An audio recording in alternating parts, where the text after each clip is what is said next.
What's up, everybody? Welcome to the Pixel Perspective Podcast. My name is JJ, and I'm back from a terribly sick hiatus, but I'm feeling better. And I'm here with my good buddy, Adrian. Adrian, what's going on, man? Hey, JJ. Glad to see you back. Feeling better. You sound good, too, considering. Yeah, I still have a little bit of a lingering cough, but, man, like, I don't know if you saw, I released my Dragon Quest 11 review last week. And putting together the audio for that was a nightmare because I kept coughing in between stuff. Like if I let you hear the original audio for that, like before I edited, it was rough. That's another reason it was a lot shorter than most of mine. I was having coughing fits left and right, but I think it came out okay. And I'm happy with it. So it's good. It came out great. Is that all your captured footage that you use on that? Yes. Obviously. Yeah. Mm-hmm.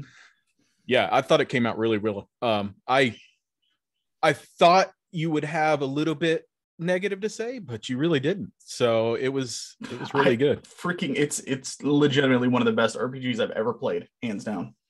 That's crazy. Fantastic. Like, I want to go back to it really bad, and that kind of put me in the mood to do so, but I probably won't. Not anytime soon anyway.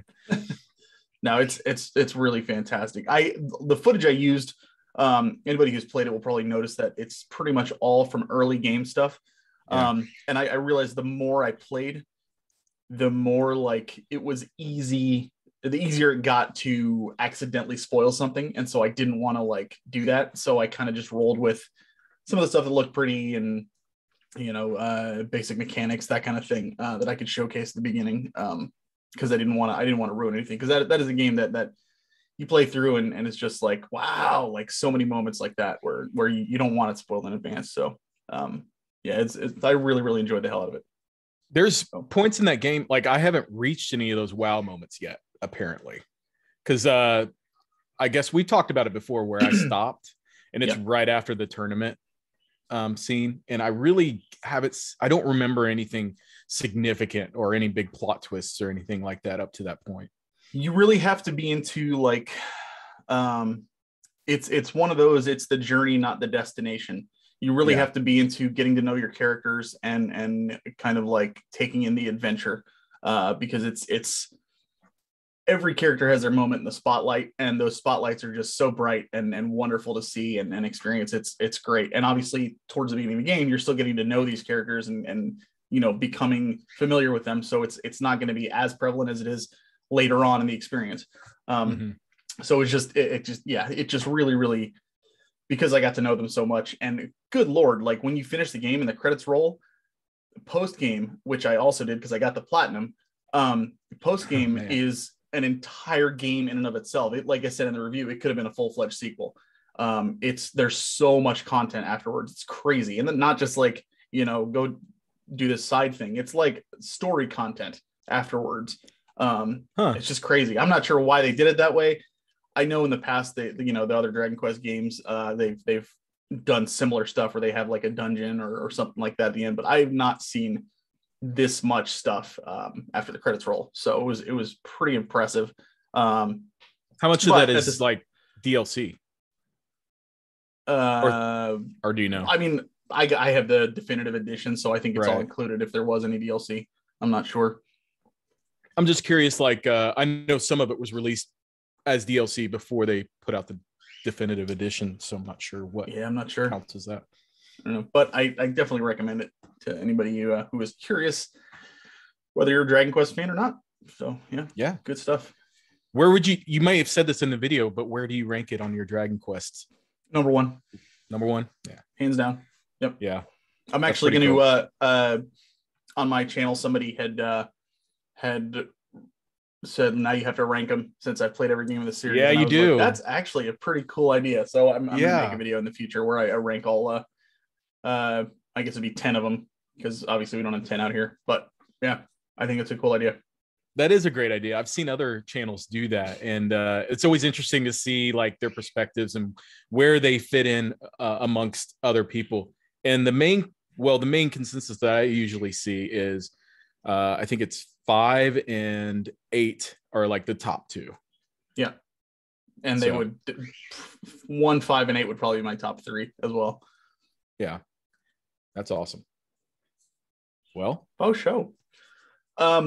So also I just wanted to say I enjoyed the hell out of your Halo video with your family that you guys put together while I was out sick. That was so cool, and it was really fun to watch.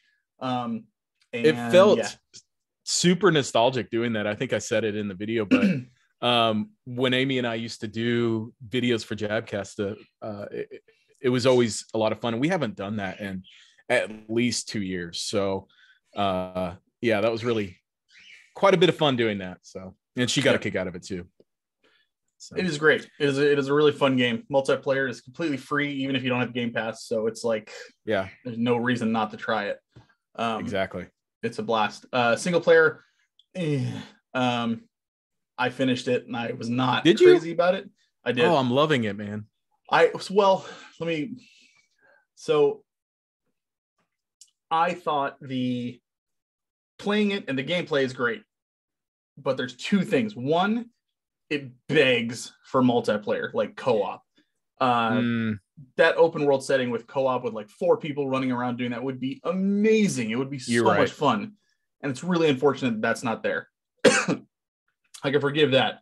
However, so it took me I did a lot of the extra stuff. It took me probably like 15, 16 hours to beat the whole thing. I just got to a point where I was like, none of the scenery's changing. It's the same taking over a base over and over again. I'm not really interested in the story. I like towards the end, I was just hitting the button, going through the cutscenes because I just didn't care anymore. It just became way too repetitive for me.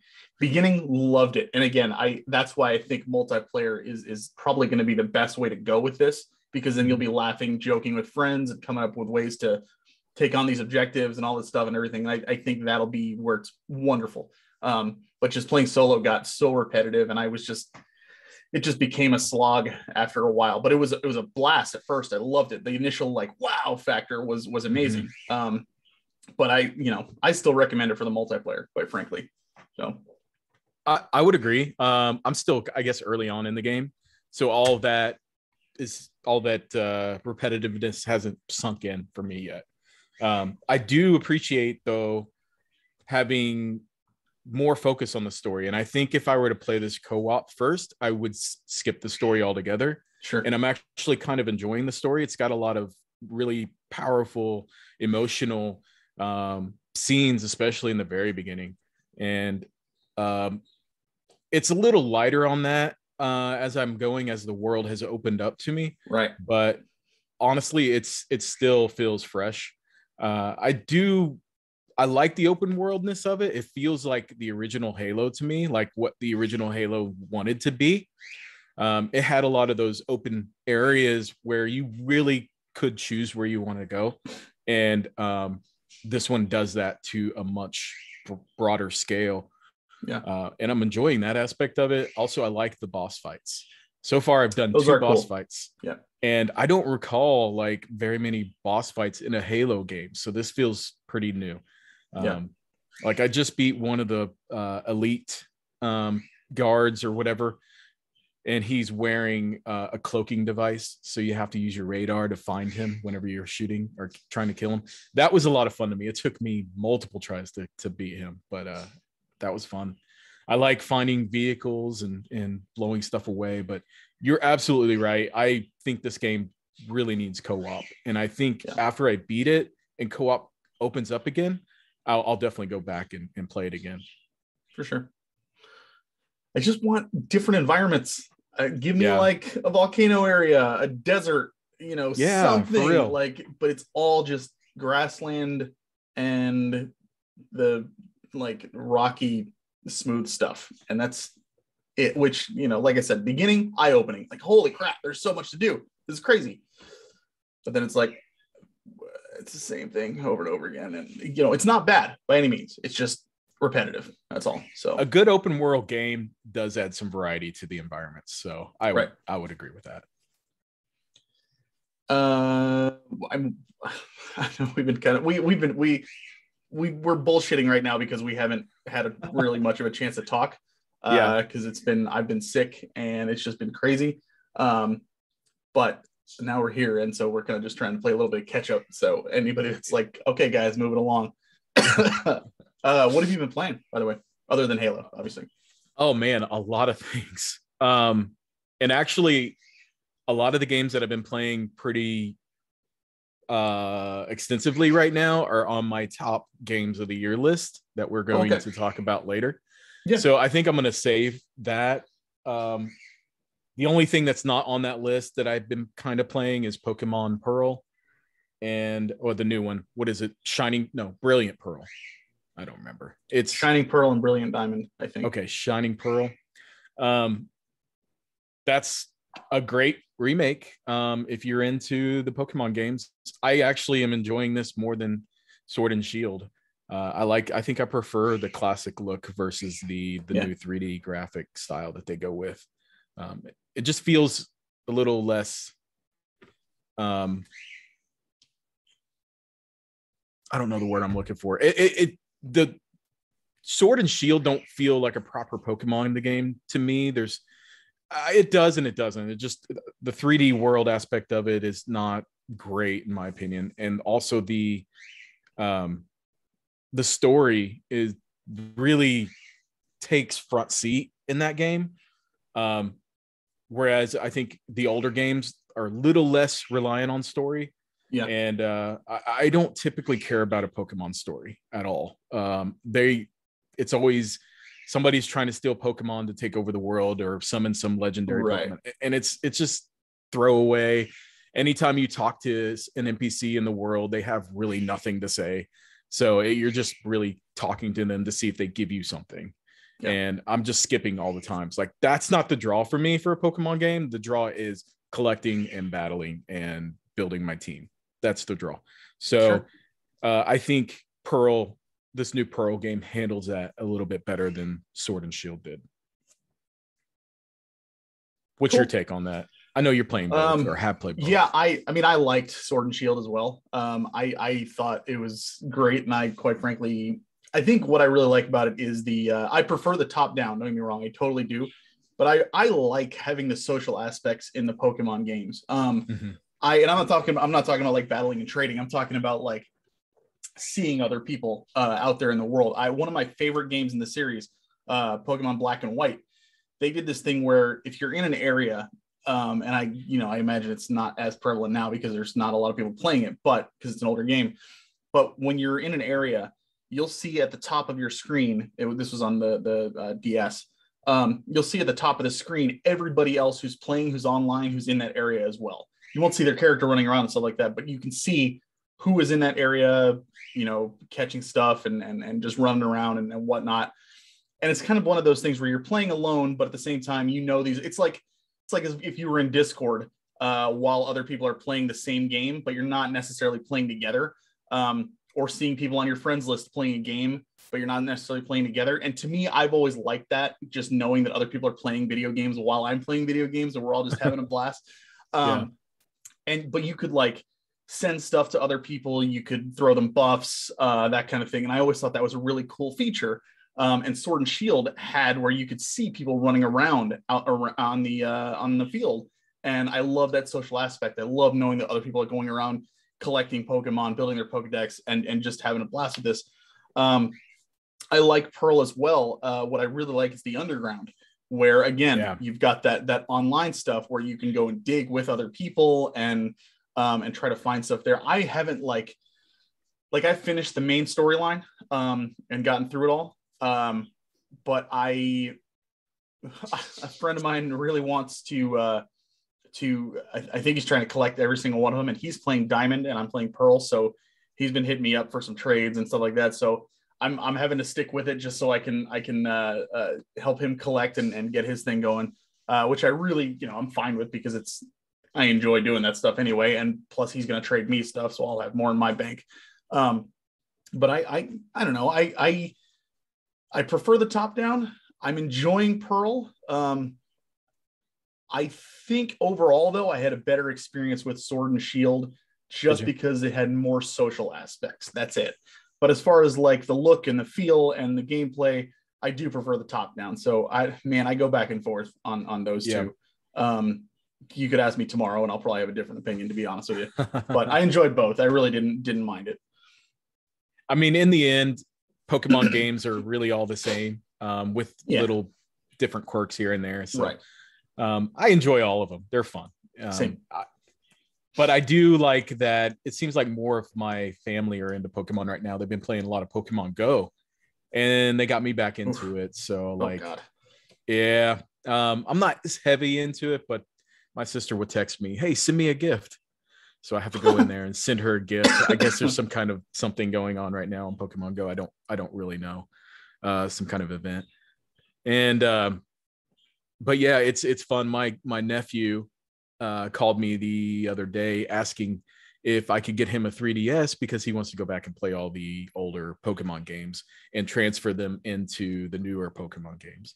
So it's been kind of fun seeing everybody get into it and seeing how far Pokemon has really come. I remember, I don't know if I said this before in the podcast, but I remember back in the day, I would be embarrassed to go to the store and buy a Pokemon game. Like, that's a kid's game. I'm not supposed to play that, right? And that's the idea that I had. So I remember like going there and being super embarrassed about it and being like, okay, if somebody asks me about it, then I'm buying this as a gift for my nephew or something like that. And it's like, that's not the case anymore. And I look back on those times, I'm like, wow, we've come a long ways. Why was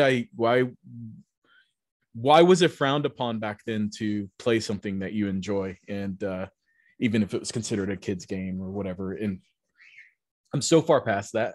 And I think society as a whole is so far past that. And I really like that. So I like seeing my family into it and wanting to participate. And so I get all into it with them. Cool. That's awesome. Anything else you've been playing other than obviously the games you're going to talk about later? No, nothing really notable, I would say. Okay. I finished Pearl and the Halo campaign, both of which we just talked about. But I also have continued on my Assassin's Creed journey, and I have started playing Origins. I am apparently about halfway through the story on that, and good Lord.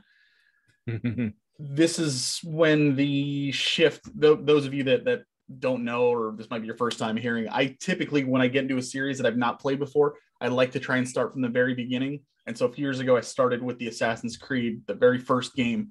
And I've slowly been working my way through this series. Did the same thing with the Dragon Quest series. I'm doing the same thing with the Resident Evil. Man, it blew my mind how big this world is. Like, and getting to just explore ancient Egypt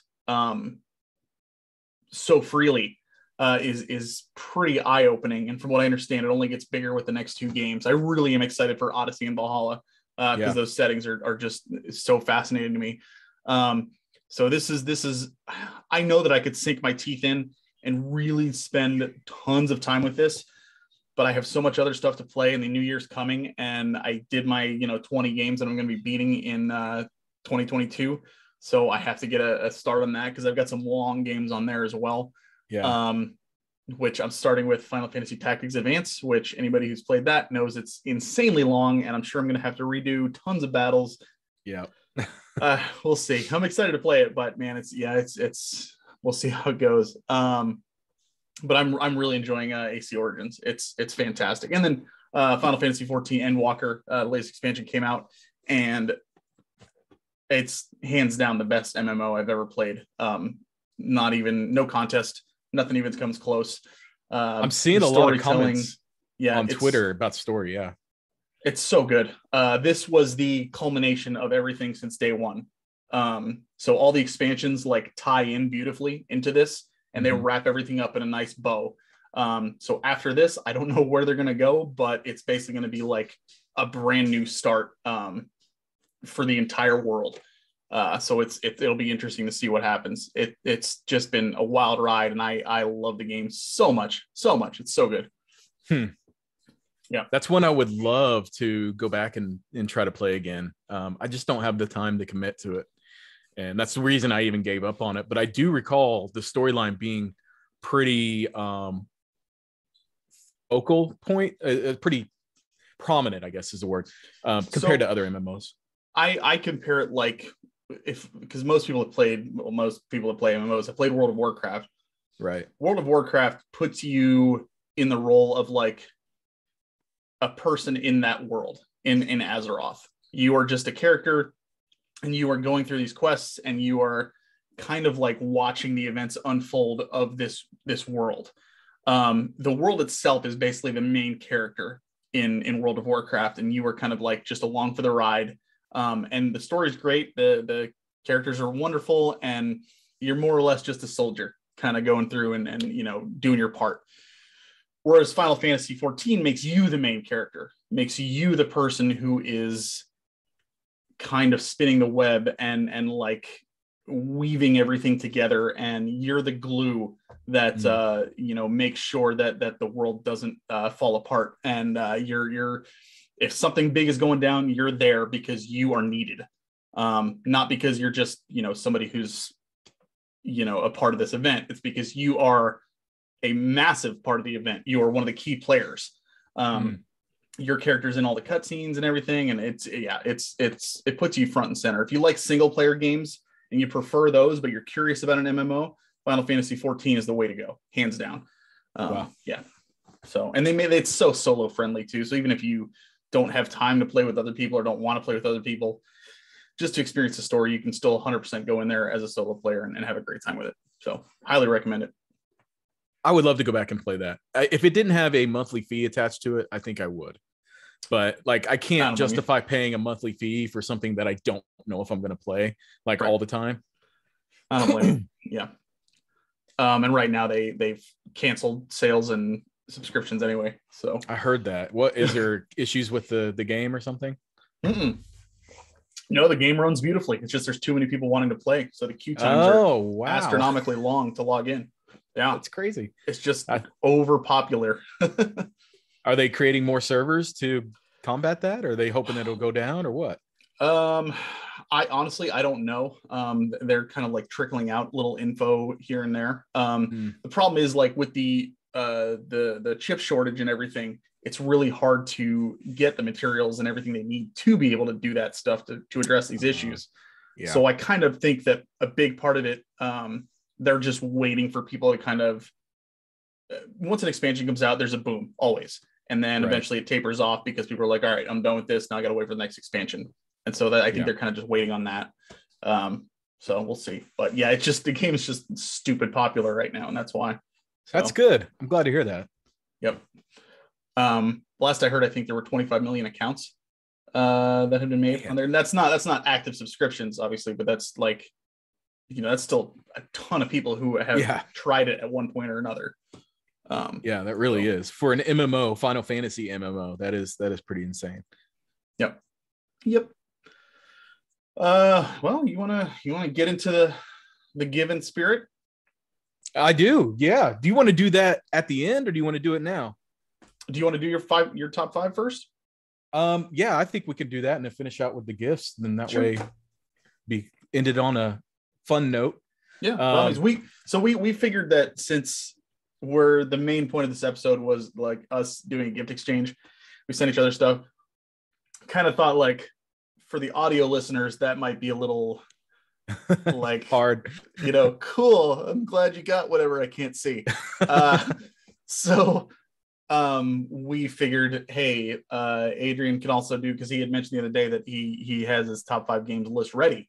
And so we figured he can talk about his top 5 games of 2021. I unfortunately do not have a list ready because there's still a couple of games I want to play before I put something together. I'll be honest with you, 2021, not a great gaming year for me, not for new games. I just wasn't overly thrilled with it. And that's why I want to play a couple more.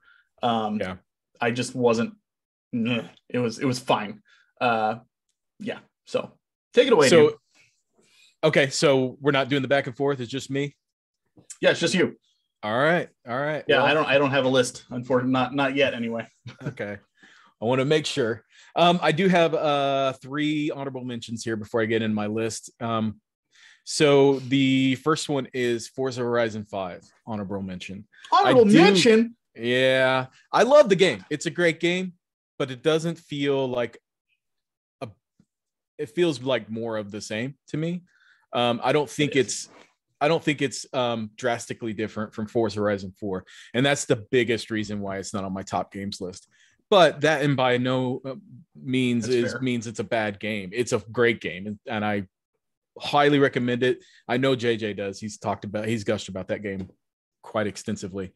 But it's a great racing game. If you just want to pop it in and play a few races, you can do that. Or if you want to get deep and play it for a long game session, you can do that too. It never gets old. It never gets repetitive. It's just an all-around fun game. Second one is a game that came out last year, but I played it this year, I would say. Or did we play it last year? It's Demon's Souls. Did we play that last year or did we play that this year? Last year. Was it? Okay. Yeah, for some reason I couldn't remember. Right when we got our PS5s. Yeah. 2020. I didn't remember if that bled into this year or not, but regardless, that's one of the games that I had the most fun with, I would say, this year. So honorable mention because it came out technically last year. And then what? It's just funny. Last honorable mention is a surprise for me. It's a game called Shadowverse. Here, I got it right here. Shadowverse Champions Battle. Right here. This is a game that I noticed at GameStop and I was curious about it and did some looking into it. And then last week it went on sale for like $20. And I was like, for $20, I'll give it a shot. It is a card game that has an RPG storyline to it. There have been a lot of those over the years, but this one really stands out to me because it pretty much is Hearthstone, but with a new spin on it. There's some different rules and stuff involved with this game.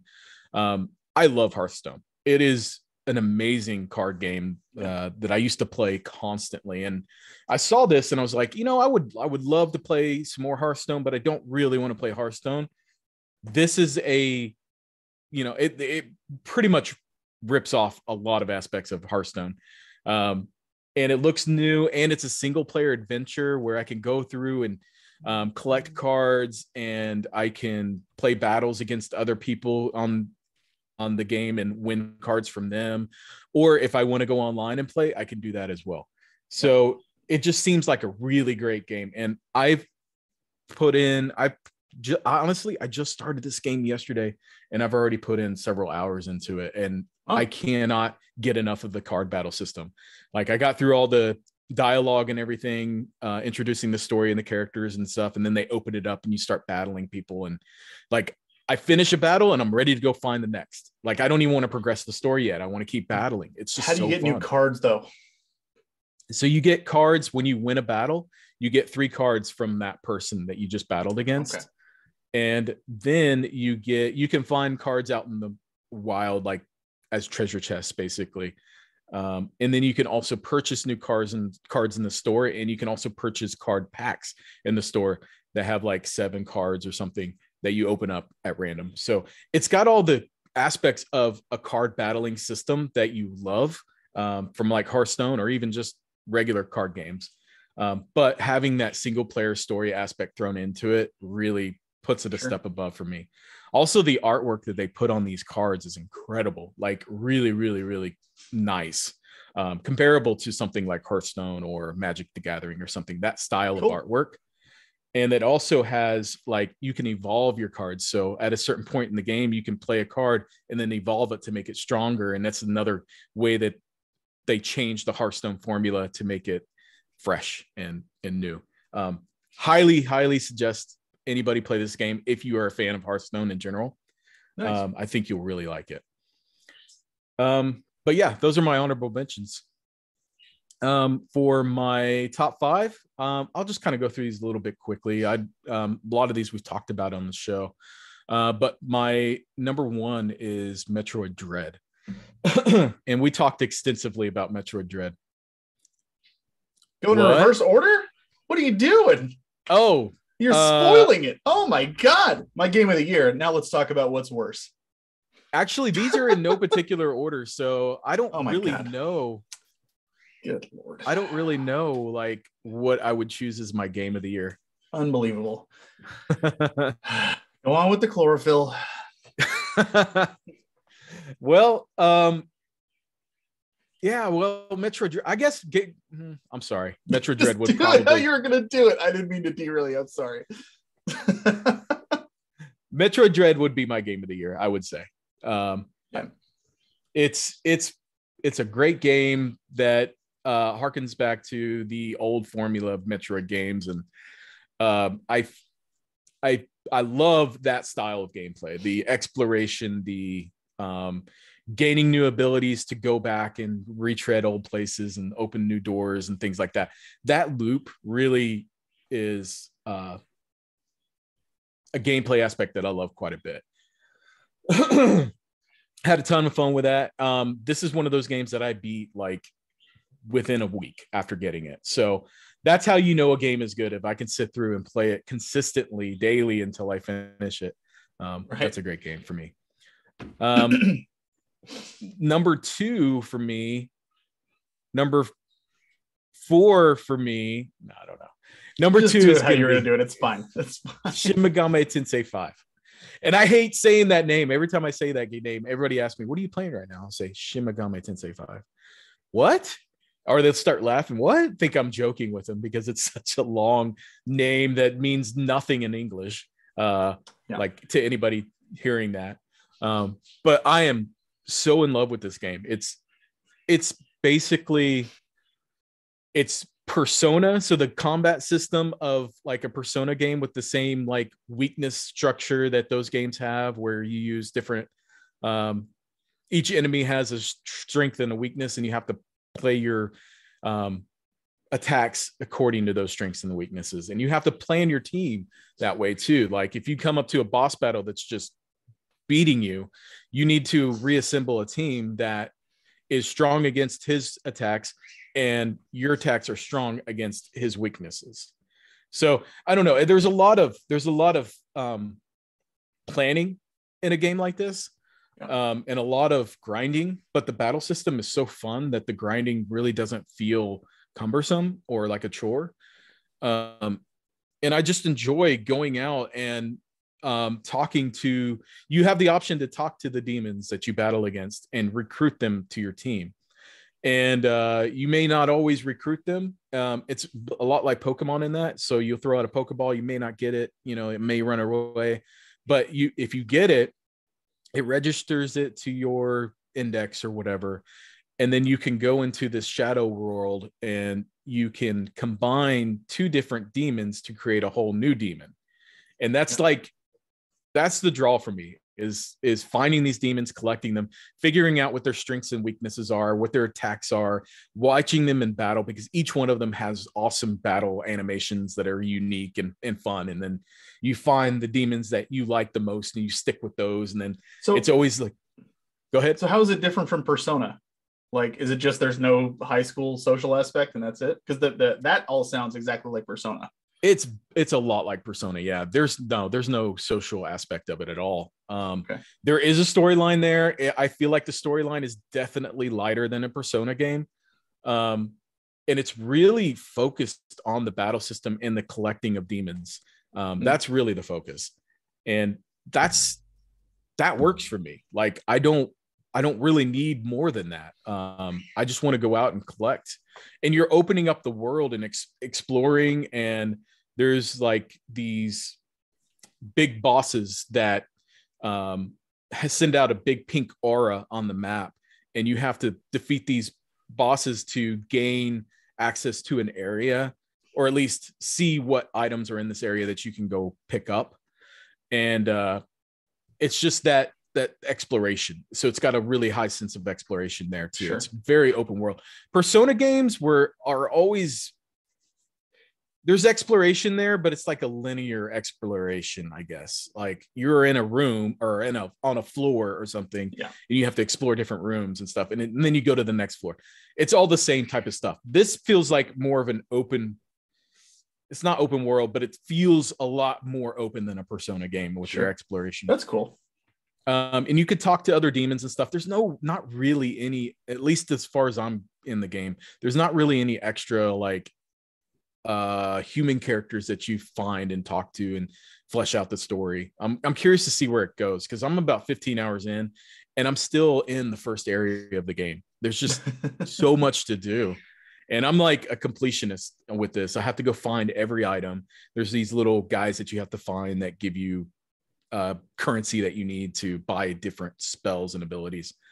So I'm looking for all of those. And then as soon as you open up a new area and go into it, like the boss battle, you have to figure out what the weaknesses are for these new demons that you're fighting against and plan for that and reform your new party for that area, basically. So I'm enjoying the heck out of it. That game has been like $30 to $35 off and on for the past month. I would highly suggest, like, if anybody is into Persona games or Pokemon games or RPGs in general, if you haven't picked this game up, you really, really should. I think you'll be surprised at how fun the battle system is. The music in that game, though, is awesome too. It's got this atmosphere about it that it feels kind of dark and gloomy and desolate, and it really puts you into this world, and it just works so well for me. Cool. Number 3, Resident Evil 8, and I did talk extensively about this back when it came out, so I don't have much more to say other than that is one of the games that stuck to me the most in this year. It just feels like a goofier version of Resident Evil 7, and I love Resident Evil 7, and I love the bosses and the enemy types and everything about that game. And the gunplay feels good, the exploration feels good. It's creepy, but not overly creepy. Like 7, I felt like was overly creepy, kind of hard to play at times, especially in VR. No thanks. This game is just so good, and the graphics are great. So Resident Evil 8. Cool. Number 4, another surprise for me, is Deathloop. I just started playing that probably about a month ago. I picked it up on sale for Black Friday. And dude, I have not been able to put this game down. Every time I turn on my PlayStation 5, that's the game I play.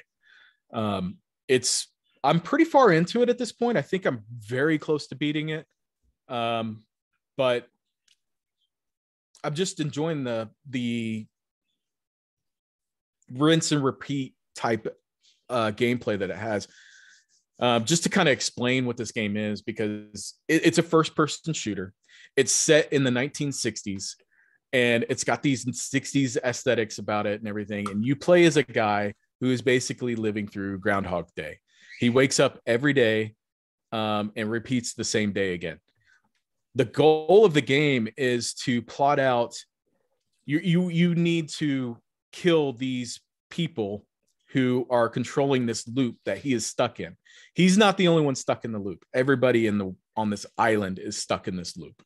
He wants to break the loop, but none of the other people on the island want to break the loop. They're just perfectly fine with the way it is.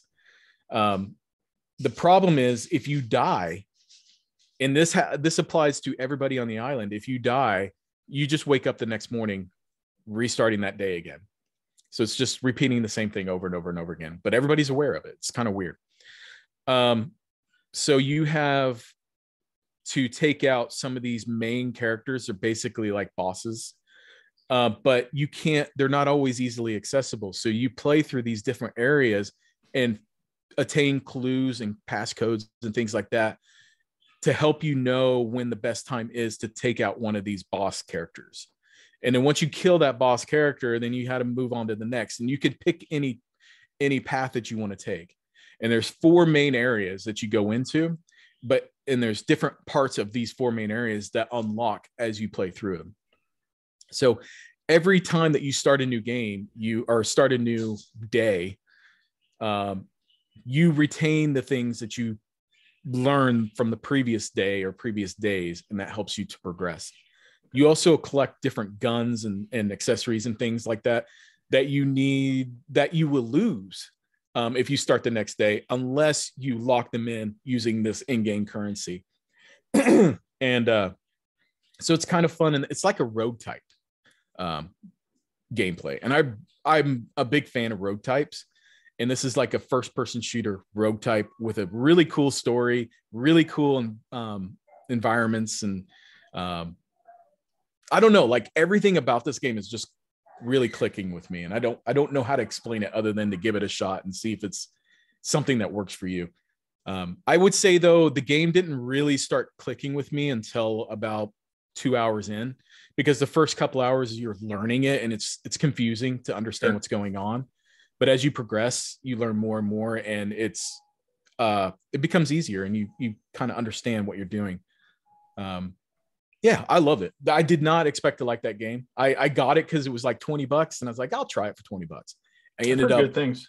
I hate Groundhog Day though. I hate that movie with a passion. Oh man, they never explain what happened. They never explain why, and it's just it pisses me off. Why do you need to know why? Because I just have to know why. The story is, oh man, that's a bad take. I hate that movie so much. Oh, I hate it. I realize I love that movie. I know. Oh, I can't. I love it. It's so good. I love watching him wake up and get pissed and smashing the alarm clock and trying to win over you delight in his misery. That's cool. Really nice. I do. It's Bill Murray, man. It's Bill Murray. Yeah. You can't hate anything Bill Murray. I mean, that's just. Heard he's kind of a jerk in real life. I hear that often, but you know what? He makes a damn good movie. He's a funny guy. And damn good money. All right. So my fifth and final game of the year. It should come to no surprise to anybody, but it's Halo Infinite. That is, I mean, we did a whole show over it last week, and it was Owen's looking at me. He's like, Halo Infinite? Owen, is that your favorite game of the year too? Come on over. He's good at it too. Owen and I and JJ have been playing Halo Infinite, although we haven't played it in a while, dude. We need to get back on it.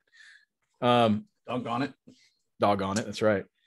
And it feels like old school Halo, like I said before, and that's all I really wanted in a multiplayer game. Like I want to be able to go back in there and do that. And I enjoy the heck out of having Owen play with us, having some of my old friends play with us. Like I have several friends that I used to play Halo with. And then now they're back into it. I had another buddy of mine tell me the other day, he's like, you're playing Halo Infinite. Like, why don't you ever tell me? It's like, dude, you haven't played anything online and it's so long. I didn't know you would be interested in playing Halo. He's like, yeah, he's in it. He's playing with his sons.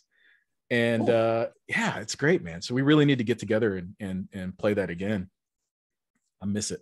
It's been it's been like a month since I played with you. Yep. Since you got sick. The rest of the week.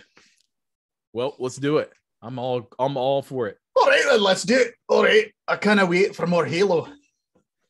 Did you want to say something about it? Anybody's offended by my horrible accent. That was a good one. You do good accents. What do you want to say? One thing that I like about Halo Infinite is if you want to do a storyline, you can. Yeah. Or if you just want to play with your friends, you can. You can. That's right. You heard it here first, folks. Owen approves. Play Halo. It's on Games Pass. If you have an Xbox or a PC and you don't have Games Pass, what's wrong with you? Get it. Yeah, I know you. But you prefer owning your games, and that's okay. And you're still playing the big releases on the Games Pass, so it's okay. It's because I mean, you know why I don't have it. I won't get to those games until 2 years down the road, and at that point, they're not going to be on Games Pass anymore. So what's the point? If you are a regular old person out there who just needs a library of games to play, the Games 100%. Pass is way to go. Absolutely, yes. I would recommend it to. I mean, I don't have it obviously, but that's just me. But I would say if you have an Xbox and you like to play new games, you are doing yourself a massive disservice by not having Games Pass. I agree. That's it, man. You ready to do this? I'm ready. Yeah. So we have to first preface this by saying Adrian ruined this. Not like completely, but he ruined part of it. He broke the cardinal rule of gift exchanges, and that is when you decide you're going to do a gift exchange for somebody, you don't go buying yourself stuff on the internet. You got to tell this story, man, because I had no idea. I'm not sure how much she told you, but basically, so this was like when we first talked about doing this. This was like back in like August. I had sent her a message saying, all right, I need you to get your spy game on, get ready, do what you got to do. And she's like, I'm on it. What do you want me to look for? So I sent her a message saying, hey, see if he has this. And she went and looked, and a couple of days later got back to me. She's like, he doesn't have it. I don't see it anywhere. I was like, okay, I've got a couple other things that I'm pretty sure he doesn't have. So I'm gonna get these and get this for him. Awesome. So I was super excited, got it. Everything was golden. I get COVID, and I get a message from her just out of the blue saying, hey, your gift showed up. I haven't let it. Thankfully, I got it before he could see it. I'm going to go ahead and wrap it for you. And I'm like, I didn't send anything because I've had COVID, and all the presents that I bought for people are in the closet because I don't want to touch anything while I've got this freaking, virus. So they've just been sitting in the closet, not waiting for me to get better. And I'm like, what are you talking about? And she goes, the mana book. And I'm like, what? And she goes, yeah, it showed up. And I was like, I did not send that thing. And she goes, oh no, he must have bought it for himself. And I'm like, mother, really? Oh, so man. Adrian apparently was like, oh, cool, look, the Secret of Mana book, it's on sale on Twitter, so I'm gonna go ahead and buy it. You don't do that when you know people are getting you jerk. Well, so like if I had any idea whatsoever that would have been one of my gifts, I wouldn't have done it. It was just one of those things. That's the point. It's a surprise. And obviously, like, and I should have thought about this, but when you got it last year, I was like, oh, I really want that book. And I've talked about it since then. And I should have known, damn it. Like he would, this might be a potential gift idea. So I have to apologize for ruining that. That was not my intention. All I saw was, hey, this one on sale. I want it. And I just bought it. Out of habit. Yeah. No, I get it. I was just like, when she sent me that message saying like, oh, it showed up, I'll wrap it for you. I was like, what? So I did have to replace it, and I got something else that I don't think you have. Hopefully not. I had to make you do extra work. My bad. So there's two gifts that you have that I'm pretty sure you don't have, and then the third one I know for sure you don't have. But I thought it was really cool. I've got 4 sitting here, so why don't I go first, then you go, we'll go back and forth like that. Yeah. Is there a specific order? No, there's not, but I will say, like, I hope you don't have one of the gifts. There's one of them that I hope I do. I hope I have all 4 of them, and I just bought them recently. Yeah. That's not really. I don't have that. That's mean. You're so mean. Because that would be a terrible thing to do to someone. Dig it in. All right. So it doesn't matter. It doesn't matter. See if you can guess though. I like playing the guessing game while you open it. So I got this one first. Okay, go with that one. I think it's a t-shirt. Okay. He started nodding, so yeah. You don't know what's on it though. That's gonna be the surprise. Obviously. Yeah. All right, let's take a look here. Because again, for our audio listeners, we're just gonna have to describe what it is that we're getting. Yeah, this won't be easy to describe. No way! Really? Yeah, dude, this is so cool. It's a shirt that says JJ is better than everybody else at Halo, especially Owen. Man, no. It is a pixel perspective t-shirt, dude. Heck that is yeah! So cool. It's got the logo and everything on it, and I mean, it looks backwards on the camera, but you can tell. That is fantastic, man. Hell yeah! That is. Awesome. I had to do that, man. Like, I got one too. Heck yeah! That is great. That looks so good. I love it. That fits well. That's a great shirt material. Heck yeah, man. Yeah. It's like we need to have some of our own merch. We're not sporting our own podcast here. And I do want to say, like, if anybody is interested in getting a t-shirt, I will try to set up like a Redbubble store or something like that. I think I already have, actually. I didn't order these from Redbubble. I ordered them from a different company, but yeah, like I could set up a Redbubble account if anybody's interested in getting a Pixel Perspective shirt. Cool, man. Right. Thank you so much. That's great. Yeah. There is an order that I would like you to open those in, okay. Just because I think as far as cool factor, it's kind of a buildup. So okay. First one is hold up one of them. It's the biggest one, I think. The one that feels like a book? Yes, that one. Because that is your replacement for the mana book. Thank you very much. So go ahead and fire that open. Let's see what it is. Wait, I got to guess which book it is. It's another art book. I'm going to guess it's another art book. An RPG art book, maybe like a Final Fantasy something or other. Uh-oh. It is a Final FF dot. The pixel art of Final Fantasy. Whoa, dude. All pixel art stuff, yeah. I have that and I thought it was so neat. Because I have never nostalgic. Even heard of this. Yeah, flip through it, check it out a little bit. It's so cool to look at that stuff. Oh, I forgot there's plastic on there, my bad. It's really neat and just super nostalgic to look back at those old games and see like the old monster designs and character designs and that kind of thing. This is really, really cool. Thank you. Yeah, I had no idea that this even existed. Good surprise. Okay, we're down one.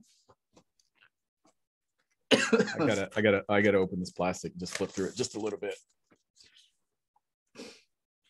I love the shape of it. Yeah, it's nice and compact. Oh, dude, isn't that cool? That is really cool. Here, I gotta show the camera some of this. Rydia, one of my favorite characters in the whole series. Yes, this is cool, man. Thank you. Heck yeah. All right, good. I didn't want to like bug Amy again and be like, hey, I need you to go digging through his stuff again and see if he's got this one. So I just took a gamble. Good. I'm glad you didn't have it. Good gamble. Yeah, I'm gonna have fun going through that. All right. Owen might like it too. He can build these characters in Minecraft. Owen is a really good he creates sculptures and stuff in Minecraft. He created a Banjo from Banjo and Kazooie in Minecraft. That's awesome. And yeah. That's going to be coming out on the Switch pretty soon too. Banjo Kazooie, it is. We already. Oh yeah, that's what he got for Christmas. You know what's sad is I've never played Banjo Kazooie. Oh really? I want to because I hear it's really, really fun. But I've played just a little bit of it, not enough to do anything. But he's really into it right now. So yeah, he's looking forward to the Switch version too. Heck yeah! And then that's going to force me to have to get the stupid expansion pass that I didn't want to get. But it's all right. It's for a good cause. All right. Show me the next three and I'll tell you which one to go with next. So there's these two and there's one that's a box. Okay. Go with the thinner one there. This one here? Yeah.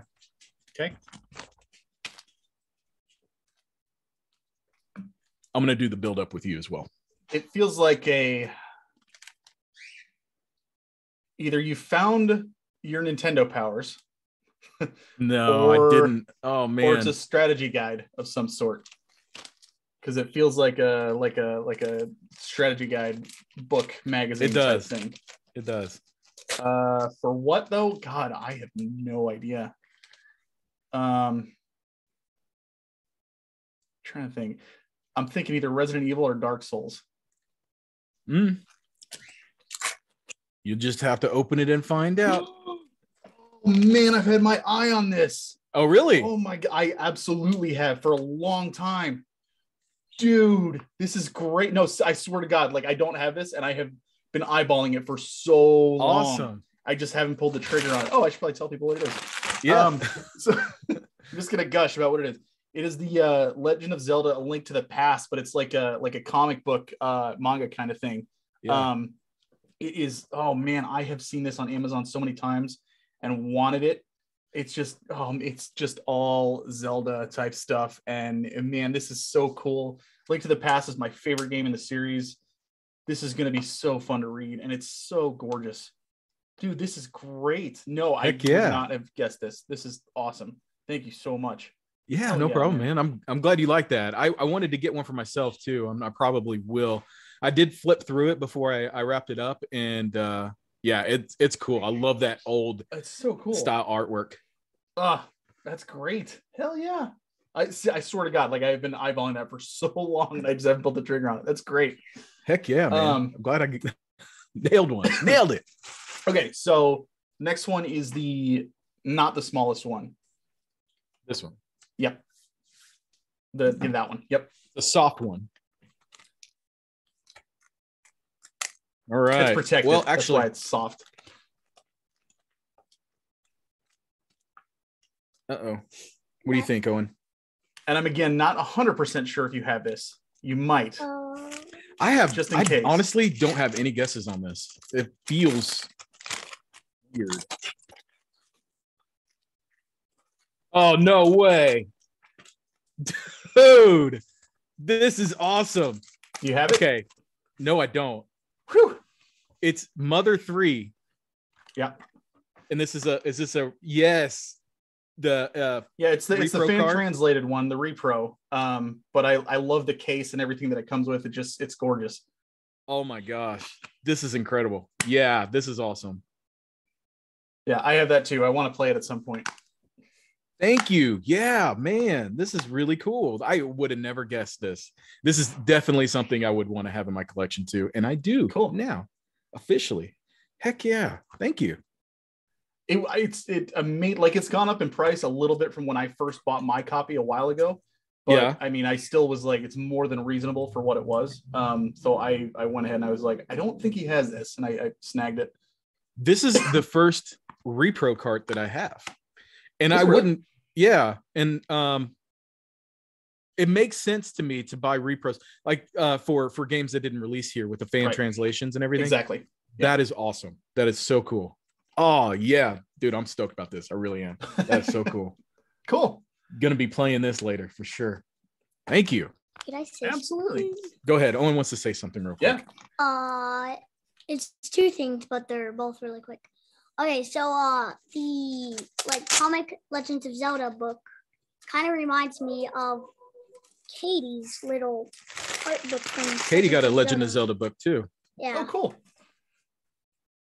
Awesome. And what was your second thing? And whenever I looked at the mother at the back, I don't know why, but the dog and the kid remind me of Earthbound. Oh, really? Yeah.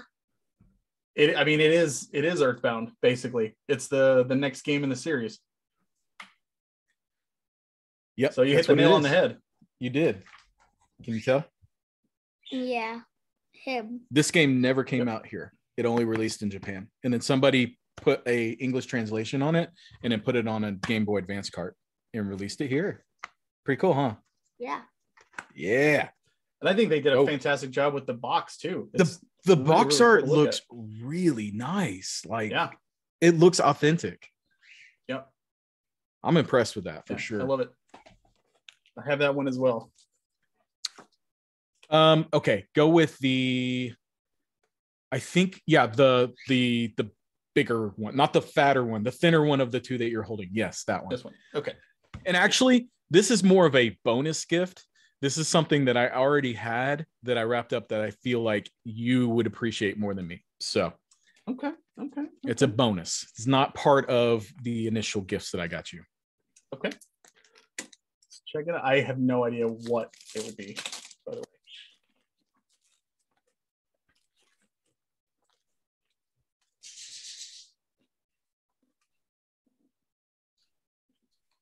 Oh my gosh. Yeah.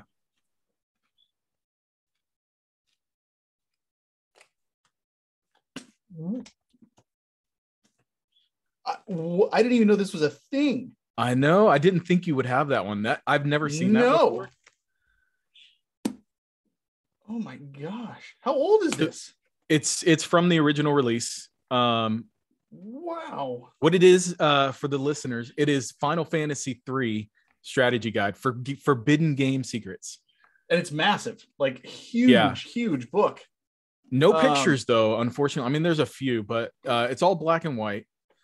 And that book came out when the original game came out, but I actually acquired that with a big RPG Super Nintendo lot that I got like many years ago. I've had that sitting in my garage. Like, I was like, you know what? I'm never gonna flip through this. You would appreciate it more. It's your favorite game. Gosh. Yeah, for those that don't know, Final Fantasy VI is my favorite game of all time, hands down. And this is like mind-blowing to me. I had no idea this existed. It's massive and just has tons of, I mean, I know the game inside and out, but still, like, I mean, I'm looking at like individual monster stats and everything. Yeah. Like, I mean, this is crazy. It's super in depth. Wow. Dude, thank you. This is awesome. Wow. Yeah, no problem, man. Glad you like it. Oh my gosh, that is unbelievable. What? Okay. All right. My mind is blown right there. All right. Your third one. So, all right. There's no way you'll guess it. I guarantee you won't be able to guess it. And I might even need to, I hope that you'll recognize it as soon as you open it. But if not, I mean, as soon as I tell you what it is, you'll be like, oh, so. Okay. All right. Well, it feels like a box, like with one of those box with a top on it. That's all I got. I think it's like a card or something. Cards? Okay. Owen's going with cards. So, by the way, Owen has been looking at these gifts for like a week or two. Whenever they came in, waiting for me to open them. I was like, I have to wait for the podcast. So he asked me every day, are you doing the podcast yet? So we're doing the podcast. All right. Black box. Mm-hmm. I was right about that. Ooh, that's tight. Whoa. I know exactly what these are. These are the keys from Resident Evil. Yep. So cool. You have the heart key, the club key, the spade key, and the diamond key. Pull one out, feel how it feels.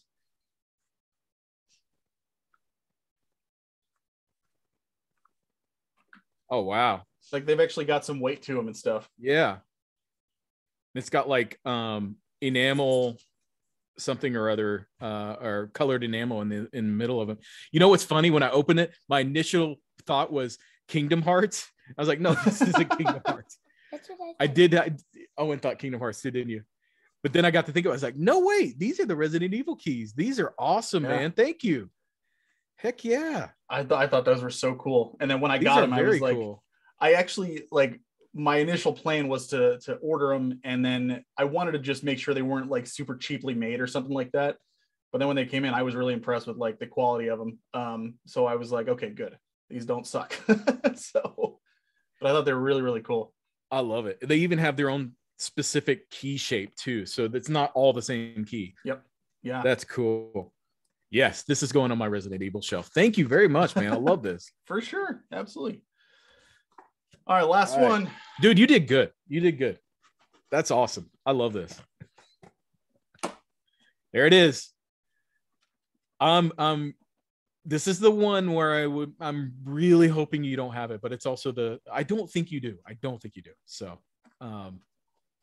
we'll find out. So it feels like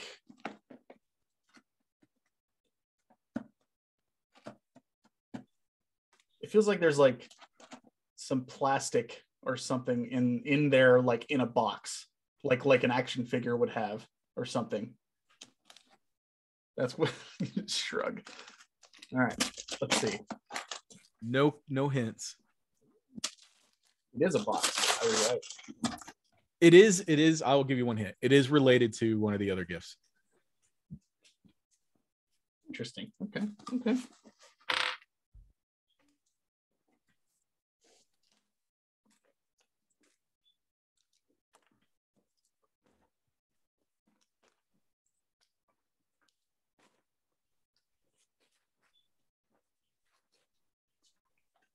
Is this No. Seriously? So you don't have it? No, of course not. Oh man, awesome. Okay. Oh my God, really? This is the Super Famicom version of Final Fantasy VI. Like Japanese, like Yeah. No, would not have guessed that in a million years. Oh my God, really? No, I literally have no Japanese games whatsoever. Oh man, that's cool. Zero. I went back through it and watched several of your videos, especially the Final Fantasy one where you're talking about your favorite game. And I did not see it on the table. So I was like, he doesn't have it. Oh my God, this is so cool. So it's complete in box version of Final Fantasy VI. The box art is awesome. The manual, Yes, if you flip through that manual has got some really cool artwork in it as well. I'm floored at this. Holy crap. You see, and I just started playing it again on Christmas, and now I want to go back to it again. And I love this game so much. It's the best game ever. Dude, thank you so much. You did amazing. Yeah. This is unbelievable. Wow. Wow. Yeah. Wow. Wow. Just wow. I didn't even know the freaking book existed, and I never thought I'd get my hands on a freaking Japanese Super Famicom cart of that. So I'm just kind of mind blown at the moment. Awesome. At a loss for words. Thank you so much, for real. Yeah, no problem. That was fun, man. I enjoyed the heck out of that. You know, we're going to be doing this next year too. And this year, I'm going to be like making sure that I find things throughout the course of the year. There was one thing that I found last year that I wanted to get for you, and I think I told you about it. And then I didn't get it at that point in time, and I went back like a week later to pick it up, and it was gone. It was the Japanese Final Fantasy VI strategy guide. I saw it at Half Price Books, and I should have picked it up, but I was going to send that with you. That would have gone perfect with the Super Famicom game, but I missed it. So man, yeah, so it just seemed like your favorite game. You need the original release version of that with that box art. I love that white with the. Oh, it's absolutely beautiful. Yeah. I mean, this is the Amano artwork. We got the like Americanized just Mog on the cover with a sword. Yeah, that box art is so much better than what we got. This is Amano. This is like the actual Final Fantasy artist that did this. Man, this is incredible. Absolutely I wonder incredible. If it would have made a difference here if we got that artwork, because I don't understand why they changed it. That artwork is so nice looking. If I saw that on the shelf as a kid, there was no way I would leave that behind. I would have to have it. Yeah. So thank you for everything. That was amazing. Everything's good. No, thank you. Awesome. For sure. That was fun. That was good stuff. That's awesome. You know what I love about doing this is you and I are into the same hobby, so we know what we like and what we're into, and understand like what's a cool thing or for a collection or something like that. That's what makes this so fun to me, is like I know specifically the types of things you're into and the types of games you're into. I know it would be cool to me, so I know you would appreciate it as well. It makes it so much fun. It really does. It's almost like you're shopping for yourself in a way. It's like, oh, this is cool. I would buy this for myself. I mean, I did like with the stuff that I got. I was like, this is actually really, really cool. Yeah. Awesome. So next month we are going to go over games that we are looking forward to in 2022. I know it's there's a lot coming out in this year. So it's man, yeah, it'll be interesting. There's going to be a lot going on. Again, one of those things where I know that I am not going to get to a lot of the new games, but there's quite a few that I really do want to get to right away as well. So we'll see how it goes. As I was telling you, I've got to do some research because I don't even know what's coming out next year other than Elden Ring and Breath of the Wild. So once you start looking, you'll go like, oh yeah. Oh, that's right. Oh, yeah. Okay. All right. Yeah. So you know what it is like I have so many games to play at the moment that looking forward to the future is like, oh no, like I got to finish this game before I start a new one. So Right. I'm like a little reluctant to look. Fair enough. So before we go, I also wanted to point out one quick thing. If you haven't seen my video on my 20 games I plan to finish in 2022, at the end of it, I talk about one of the games being Guild Wars 2, the storyline in that game. It is a game that is accessible to everybody because the base game is completely free and you can just hop in and play it. It's an older-ish game, so doesn't take a super powerful computer to run. It is PC only, but you don't have to have the latest and greatest in tech to be able to play it. So if you would like to, with it being an MMO, if you would like to hang out with and join me, you're more than welcome to. There will be a Discord link to a Discord that I've set up in the comments down below on this video, as well as I've just been adding it to the videos that I've been putting out. But anybody's more than welcome to. Even if you don't want to play along, you can still come in there. I will be there starting on January 7th, I think, right? Yes, Friday the 7th. I will be there in Discord, just hanging out, playing the game. You're more than welcome to either play or you're more than welcome to just come and talk to me and hang out. Anybody's welcome. All I ask is you just don't be a dick in there. That's it. I honestly, I'm not super active on there, just as a forewarning, but I figure this would be a good way to at least one day a week just kind of, get on there, BS with people. And if anybody wants to play along, I'm more than welcome to, and to come hang out and play. So I think I'm going to do that one day a week. I think I can handle that. Is it? I'm surprised that game is still running. Honestly, they got a new expansion coming out in February. Really? So have you already been playing this, or is this a first time? I mean, I've played it before, but I never finished the single player, the campaign. Okay. So I'm going to start it over. I'm going to probably make the same character that I made last time. I got to max level and everything, but I did not finish the main story. So I am going to do that. I actually bought the other expansions too, just because I don't know how quick it's going to go by. And if I really enjoy it, then I would like to go through and continue on and stuff. But I just remember the story being so much fun and really, really enjoying the hell out of it. So definitely looking forward to it. Yeah. Count me in. I'll be there. Cool. January 7th at 7 p.m. Central Time is when I'll be starting. So you're more than welcome to just come in Discord, hang out. Even if you don't want to play, you can come and just talk and BS and stuff. So everybody's welcome there. So, that sounds fun, man. You got anything to plug? No, I don't. Same old. Yeah, just keeping on. Right. Don't you love how I have random, not planned out things to say, and I like it. Sound like nonsense. I mean, I know what you meant, so my Twitter is at JJ Santanello. That's at JJSANTANIELLO. That's your one for the year. So yeah, write it down, folks. And I'm at Birdazoid, BIRDAZOID on Twitter. Oh, show. You got any last minute thoughts, questions, comments, concerns?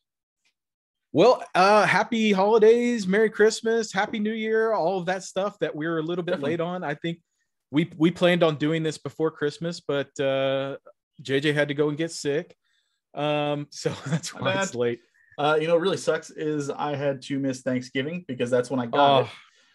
And then Christmas came around and my mom thought she had it, so she had to cancel Christmas. So I spent both holidays pretty much just at home. That sucks, man. That sucks. Yeah, it is what it is. Well, I'm glad that you're feeling better, and I'm looking forward to 2022. Some big changes coming, hopefully with me, and I think it'll be a good year. Definitely. Cool. Yeah. Looking forward to it. With that, this is the pick. Oh, yeah, go ahead. Owen has something to say real quick. Two things. Hurry up. We're closing the show. Okay.